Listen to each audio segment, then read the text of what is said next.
झारखंड में शो किया है, लेकिन इतनी भीड़ मैंने अपने लाइफ में झारखंड में कभी नहीं देखी। थैंक यू सो मच, इतना सारा प्यार देने के लिए कि आप लोग इस बेटे से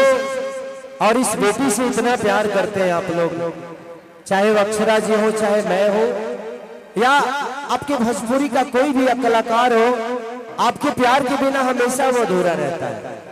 आप हैं तो मुझे लगता है कि आज से कुछ दिन पहले, आज से 3 महीने पहले